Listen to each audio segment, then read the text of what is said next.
Doctor Veerababu hospital Manapakkam Chennai மஞ்சள் காமாலைக்கான சிறப்பு சிகிச்சை கால் 9840278009 ஸ்ரீபோகரின் சுகாலியா ரோமட்டாய்டு ஆர்த்தரைட்டிஸ் சொரியாட்டிக் ஆர்த்தரைட்டிஸ் சொரியாசிஸ் முழுமையாக குணமாகிறது. தொடர்புக்கு 9994724123. சாவித்திரி அம்மா படம் நான் ஏற்கனவே நிறைய பேசியிருக்கேன். சாவித்திரி அம்மாவோட அவ்வளோ மரியாதை எனக்கு அந்த அம்மா மேலே.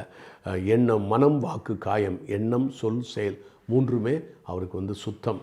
அவர் என்னப்பட்ட விமர்சனங்கள் வந்தாலும் சரி, அவர்கள் எப்படி வாழ்ந்தாலும் சரி, எப்படி மறைந்தாலும் சரி, கிரேட் சோல் சாவித்திரி அம்மா. எனக்கு ரொம்ப பிடித்த பெண்மணி. அதனால் என் மக கூட சொல்லுவாள், எனக்கு பொண்டாட்டி வேணும்னா சாவித்திரி அம்மா, மருமக வேணும்னா சாவித்திரி அம்மா, அவங்க காலம் போயிடுச்சுப்பா அப்படின்னு மக என்னை கிண்டல் பண்ணுவாள். என்னமோ என் மனதிலே பதிந்து விட்டது அது. தாயோ தாரமோ மருமகளோ யாராக இருந்தாலும் மனைவியோ எல்லாருமே சாவித்திரி அம்மா மாதிரி வர வேண்டும் என்று நான் ஒரு கற்பனை செய்து கொண்டு சொல்லுவேன். அதை என் மகள் கிண்டல் செய்வார். கலைவாணர் அவர்களுடைய ஃபோட்டோவை வைத்திருக்கிறேன். நான் சின்ன பிள்ளையிலே நான் 3வது படிக்கும்போது தான் கலைவாணர் NS கிருஷ்ணன் அவர்களும் மரணம் அடைந்தார்கள். அன்றைக்கி எங்கள் ஸ்கூலே லீவ் விட்டாங்க. அது எப்படி விட்டாங்கன்னு தெரியல. சின்ன ஒரு வடமதுரையில் நான் படித்து கொண்டிருந்தேன், திண்டுக்கல் பக்கத்தில். அப்போ எல்லோரும் பேசிக்கொள்வார்கள். எனக்கு அவ்வளோவா தெரியாது. அதுக்கப்புறம் சக்கரவர்த்தி திருமகள் படம் பார்க்கும்போது தான் கலைவாணர் NS கிருஷ்ணன் தெரிந்து கொண்டேன். கலைவாணருடைய லைஃப்பில் ஒரு பெரிய விஷயம், அவரோட இருந்தக்கூடிய ஒரு அசிஸ்டண்ட்டாக இருந்தக்கூடிய ஒருவரை சந்தித்தேன். நான் சந்தித்து நிறைய விஷயங்கள் கேட்டேன். 2 விஷயம் சொன்னார் புதியதாக. இவர் இங்கேருந்து நாகர்கோவிலுக்கு காரில் போய் கொண்டிருக்கும் பொழுது விழுப்புரமோ இதுக்கு பக்கத்துலேயோ ஒரு இடத்துல ஒரு வயதான பெண்மணி உட்காந்து இட்லி சுட்டு கொண்டு இருந்திருக்கிறார். பார்த்தவொடனே அவருக்கு அவர்கிட்ட போய் இட்லி சாப்பிடணும் போல் இருந்திருக்கு. உடனே காரை நிப்பாட்டி ஒரு ஸ்டில் ஃபோட்டோகிராஃபரை வாங்கிட்டு வர சொல்லி கூப்பிட்டு வர சொல்லி இங்கே ஆளுகளை கொண்டு வந்து வச்சு அந்த இடத்துல போய் அவர் உட்காந்தவுடனே அந்த அம்மா அடைந்த மகிழ்ச்சிக்கு அளவே இல்லை. என்னையா கலைவாணரே நீங்களாக வந்திருக்கீங்க என் கடைக்குன்னு, வைங்கம்மான்னு சொல்லி எங்கள் காரில் இருக்கவங்க எல்லாரையும் உட்கார வச்சு சாப்பிட வச்சு நல்லா சாப்பிட்டுட்டு அந்த சாப்பாடு எவ்வளவோ அதை விட பன்மடங்கு பணத்தை அந்த அம்மாவுக்கு கொடுத்து, நான் மறுபடியும் வரும்போது நிறையா ஆட்கள் இங்கே இருக்கணும் கொள்ளணும்னு சொல்லி அங்கே ஃபோட்டோகிராஃபருக்கு காசு கொடுத்து இந்த ஃபோட்டோவை எடுத்து இந்த கடையில் சாப்பிட்ற மாதிரி இந்த அம்மா பரிமாறுற மாதிரி ஒரு ஃபோட்டோ ஒன்று எடுத்து இதை இங்கே பெருசாக மாட்டி கொடுக்கணும், ஃப்ரேம் பண்ணி கொடுக்கணும். அதுக்கு எவ்வளோ காசு, நான் மறுபடி நாகர்கோவிலேருந்து நான் மறுபடியும் திருப்பி வருவேன். இங்கேருந்து ஊருக்கு போகிறார் மெட்ராஸிலேருந்து. நான் திரும்பி வரும்பொழுது இந்த ஃபோட்டோவை நான் பார்க்கணும் என்று சொல்லியிருக்கிறார். சொல்லிவிட்டு ஃப்ரேம் பண்ணிவிட்டு போயிட்டார். அதுக்குள்ளே கூட்டம் நிறையா கூடிருச்சு. போயிட்டு திருப்பி அங்கேருந்து ஒரு 2-3 நாள் கழித்து வந்திருக்கார். ஃபோட்டோ மாட்டியிருக்கு, நிறைய க்ரௌடு வந்திருக்கு. அதுக்குள்ளே பெஞ்செல்லாம் போட்டாங்க. இந்த அம்மா பெஞ்செல்லாம் போட்டு இட்லி கடை கொஞ்சம் பெருசாகிடுச்சு. அதுக்கப்புறம் அவர் வந்துட்டார். இப்போ ஒரு தடவை நாகர்கோவில் போகும் பொழுது ஒரு குழந்தை 10 வயசு குழந்தை டக்குன்னு குறுக்க வந்துருச்சு. அப்படியே நிப்பாட்டிட்டு அந்த குழந்தையை தூக்கி காரில் போட்டுக்கிட்டார். அது என்ன சில பேர் பார்த்துட்டாங்க, இது கலைவாணர் காருன்னு. அடிக்கடி இந்த பக்கம் போகிறது தெரியும். அவ்வளோதான், அவங்க ஒன்றும் தேடவே இல்லை, வருத்தமும் படலை. நேராக காரில் எடுத்துகிட்டு போய் ஒரு 4-5 நாள் கழித்து திருப்பி 3-4 நாள் கழித்து 4-5 நாள் நினைக்கிறேன் திருப்பி வரும்போது எல்லோரும் வெயிட் பண்ணிக்கிட்டு இருக்காங்க அப்பா அம்மாவில். ஆனால் அவங்க ரொம்ப பயப்படல, ஏன்னா அது கலைவாணர் எடுத்துகிட்டு போனார்னு பார்த்துட்டாங்க எல்லோரும். திரும்பி வரும்போது அந்த பிள்ளைக்கு ஒரு 6 ட்ரெஸ்ஸு, பட்டு சட்டை, பாவாடை கீவடை, அவர் வளையல், செயின், கடுக்கன்னு எல்லாம் போட்டு கொண்டு வந்து நிப்பாட்டி காரை கொண்டு வந்து நிப்பாட்டோன்னே தாயெல்லாம் வந்து அழுது கதறி, ஐயா ஐயா ஐயா மன்னிக்கணியா, நாங்கள் தான் ஏன் தெரியாமல் பிள்ளைய விட்டுட்டோம், ஏமா அப்படிலாம் பிள்ளைய விடலாமா, இந்தாங்க பிள்ளை 5-6 நாளங்கள் தூக்கம்லான நீங்கள் எடுத்துகிட்டு போனீங்க, எடுத்துகிட்டு போனீங்க, தூக்கிட்டு போனீங்கன்னு எல்லோரும் சொன்னாங்க. அதனால தான் எங்களுக்கு வந்து அது நாங்கள் தைரியமாக இருந்தாலும் பிள்ளைய பார்க்க முடியலைங்கிற வருத்தத்தில் தான் நாங்கள்லாம் ரொம்ப வேதனையாக இருந்தோம். ஐயா நம்ம கோடி கும்பிடியா தெய்வம்யா நீங்கன்னு சொன்னால் அவங்க லைஃப்லேயே அப்படியெல்லாம் ட்ரெஸ் பண்ணியிருக்க மாட்டாங்க. அந்த பிள்ளைக்கு நிறையா வேறு சாப்பாடு கொடுத்து 5-6 நாள்லேயே ஃப்ரெஷ் ஆகிடுச்சு அந்த பிள்ளை. அது அழுதுருக்கு நிறையா, அது உண்மை தான். நீ பரப்படாதமா அந்த போவோம் நிறையா அதுக்கு இருக்க சாப்பாடெல்லாம் கொடுத்து நகை எல்லாம் போட்டு கொண்டு வந்து கொடுத்துட்டார், நல்ல ட்ரெஸ் எல்லாம் பண்ணி. இது கலைவாணருடைய ஒரு விசித்திரமான விஷயத்தை அவரோடு இருந்தவர் பகிர்ந்து கொண்டார் என்னிடம். எனவே கலைவாணர் எனக்கு கலைவாணருடைய ஃபுல் லைஃபும் நான் படித்திருக்கிறேன். இருந்தாலும் இது புது சுவையான விஷயம், இது அநேகமாக எதிலையும் வராத ஒரு விஷயம் என்பதால் நான் சொல்லுகிறேன். எனவே தான் கலைவாணர் படத்தை நான் இங்கே வைத்திருக்கிறேன்.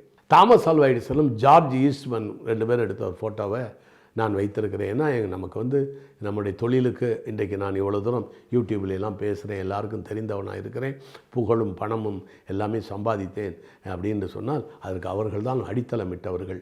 அதனால் அவர்களுக்கு நன்றி செலுத்த வேண்டும் என்பதற்காக அந்த படத்தை நான் வைத்திருக்கிறேன். அவ்வளோதான். மக்கள் திலகம் எம்ஜிஆர் மனவிட்டு சிரிக்கிற மாதிரி ஒரு ஃபோட்டோ முன்னால் இருக்குதில்ல, அந்த ஃபோட்டோ வந்து அந்த ஃபோட்டோவினுடைய நெகட்டிவ் வந்து நாகராஜராவ், எம்ஜிஆருடைய மிக நெருக்கமான ஒரு பிடித்தமான ஸ்டில் ஃபோட்டோகிராஃபர் நாகராஜராவ். அவரிடம் நானும் விஜயனும் போய் இதயகனி விஜயனும் போய் கேட்டு அந்த நெகட்டிவ்ஸ் எல்லாம் வாங்கினோம். அதுலேருந்து அந்த ஃபோட்டோ என்னன்னா லேனா செட்டியாருடைய வயிற்றில் குத்திக்கிட்டு சிரிக்கிறாரு. அப்போ வந்து அந்த துண்டு வந்து திமுக துண்டு. அதனால் நான் திமுகவும் இருக்கக்கூடாது, அதிமுகவும் இருக்கக்கூடாது, எம்ஜிஆராக இருக்க வேண்டும் என்று அந்த துண்டில் உள்ளதெல்லாம் நான் கொஞ்சம் ஃபோட்டோ இதில் போய் கொடுத்து அதை நான் அழித்து விட்டு நடிகர் எம்ஜிஆராக பார்க்க வேண்டும் என்று விரும்பி தான் நான் அதை செய்தேன். சாதாரணமாக ஸ்மைலிங் என்று ஒன்று, அப்படி சிரிக்கிறது. இன்னொன்று ப்ராட் ஸ்மைல், நல்லா அப்படி மனம் விட்டு சிரிக்கிறது, பல்லு தெரிகிற மாதிரி. அப்புறம் லாஃப்டர் அப்படிங்கிற மாதிரி லாஃப்டர். இன்னொன்று அப்படி மனம் விட்டு சிரிக்கிறது, அது பெரிய சத்தம், அது வந்து ப்ராட் லாஃப்டர். அப்போ smiling, broad smile, laughter, broad laughter. இது வந்து ப்ராட் லாஃப்டர். அது எம்ஜிஆர் சிரித்தது. அது அந்த ஃபோட்டோ அவரே கூட பார்த்துருக்க மாட்டார். நான் வந்து அந்த ஃபோட்டோவை பிரிண்ட் போட்டு ஜேபிஆர் அன்னைங்கிட்டையும் ஜானகி அம்மாட்டையும், மக்கள் தலைவர் எம்ஜிஆருடைய மனைவி ஜானகி அம்மாட்டையும் நான் ஃபோட்டோ கொண்டு கொடுத்தேன். அவங்களே பார்த்து ஆச்சரியப்பட்டாங்க. ஜேபிஆர் அன்னைங்கிட்ட சொன்னேன்னா, எம்ஜிஆர் நீங்கள் பார்க்காத ஃபோட்டோ எம்ஜிஆர் ஃபோட்டோ ஒன்று என்கிட்ட இருக்குன்னு. அப்படியா, நான் எங்கே பார்க்காததா, அப்படி எங்கே காமிங்கன்னாரு. அப்புறம் போட்டு கொண்டு வந்து காமிச்சேன். ஆச்சரியப்பட்டார், நான் பார்த்ததே இல்லைன்னு. அப்புறம் ஜானகி மாட்டையும் அந்த ஒரு ஃபோட்டோ கொடுத்தேன். அந்த ஃபோட்டோ முன்னால் மாட்டியிருக்கேன். அந்த இது வந்து ரொம்ப ப்ராட் லாஃப்டர், எனக்கு ரொம்ப பிடிச்ச ஃபோட்டோ. அதுக்கப்புறம் வந்து கலைஞர் எனக்கு பொன்னாடை போத்துற மாதிரி அது எப்போ எடுத்ததுன்னா 1989 அவர் ஆட்சிக்கு வந்த புதுசில் நடிகர் சங்கத்தில் அவருக்கு ஒரு பாராட்டு விழா வச்சோம். அப்போ வந்திருந்தார் கலைஞர், எனக்கு பொன்னாடை போத்தினார். அப்படி போத்தும் போது பின்னால் நிற்கிறது எஸ்எஸ் சந்திரன். அவர் சொல்கிறார், பார்த்து போடுங்க, அவர் எம்ஜிஆர் ஆள், பார்த்து போடுங்கிறாரு. ஏன்னா கலைஞருக்கும் எங்கள் குடும்பத்துக்கும் எவ்வளோ பழக்கம் என்று எஸ்எஸ் சந்திரன் அவர்களுக்கு, சகோதரர் எஸ்எஸ் சந்திரன் அவர்களுக்கு தெரிந்திருக்க வாய்ப்பில்லை. ஆனால் அப்படி ஒரு ஜோக் அடித்தார், பார்த்து எம்ஜிஆர் ஆள் பார்த்து போடுங்க அப்படின்னாரு. அவர் சிரிச்சுக்கிட்டே போட்டார். அதனால தான் கலைஞர் சிரிச்சுக்கிட்டே போட்டார், பொன்னாடை போத்தினார். அதுக்கு அடுத்தது வந்து மக்கள் திலகம் எம்ஜிஆர் அவர்கள் எனக்கு கலைமாமணி விருது கொடுத்தார் 1986 அப்படி விருது கொடுக்கும் பொழுது பக்கத்திலே வாலி இருக்கிறார், பழைய கவர்னராக இருந்தவர் குரானா அவர்கள் இருக்கிறார்கள், வாலி கவிஞர் வாலி இருக்கிறார். இவ்வளோ பேரும் எடுத்த ஃபோட்டோ, அது மறக்க முடியாத அந்த ஃபோட்டோ. அது அங்கே இருக்கிறது. நான் வந்து சாப்பிடுகின்ற டைனிங் ஹாலுக்கு நான் செல்லும் பொழுது மேலே மாட்டியிருப்பது என்னுடைய ப்ரொடியூசர் ராஜ்கன் அவர்களுடைய ஃபோட்டோ. நான் சின்ன பிள்ளையாக இருக்கும் பொழுது, ஒரு 12 வயசு இருக்கும்போது, சிவாஜி என்னை வீட்டில் வந்து பெருமாள் மொழியாருடைய ஃபோட்டோ மாட்டி வச்சிருக்கிறார் அப்படி என்று சொல்லி நான் குமுதத்திலே படித்தேன். இதில் பேசும் படத்திலே படித்தேன். அந்த பேசும் படத்திலே படிக்கும் பொழுது நன்றி உணர்வோடு இருக்கிறார் சிவாஜி கணேசன் அப்படின்னு சொல்லி அந்த செய்தியை படித்தேன். அப்பொழுதே நான் நினைத்தேன், எனக்கு வாய்ப்பு யார் கொடுக்கிறார்களோ அவர்களுடைய ஃபோட்டோவை வாங்கி அவர்களுடைய ஃபோட்டோவில் நான் வந்து அதை எடுத்து என் வீட்டிலே எனக்கு சாப்பாட்டுக்கு போவதற்கு முன்பாக இந்த ஃபோட்டோவை நான் மாட்டி வைக்க வேண்டும். ஏன்னால் ஒவ்வொரு முறையும் நான் சாப்பிட சொல்லும் பொழுது அந்த ஃபோட்டோவை பார்த்து விட்டு செல்ல வேண்டும். நான் உங்களால் தான் நான் முன்னுக்கு வந்தேன் என்பதை ஒரு நாளைக்கு மினிமம் 3-4 தடவை நான் அதை பார்க்க வேண்டும் என்பதற்காகவே டைனிங் ஹாலுக்கு முன்பாக மாட்டியிருக்கிறேன். அப்புறம் தான் உள்ளே இருக்கிற ஃபோட்டோ, டைனிங் ஹாலில் நான் வைத்திருக்கிற ஃபோட்டோ தான் சிவாஜி கணேசன் அவர்கள் எம்பி ஆகும் பொழுது நான் போய் பொன்னாடை போத்தினது. ஒவ்வொரு தடவையும் நான் சாப்பிடும் பொழுது அவர் ஃபோட்டோவை பார்த்து கொண்டு தான் நான் சாப்பிட்டு கொண்டிருப்பேன். அப்படிப்பட்டது.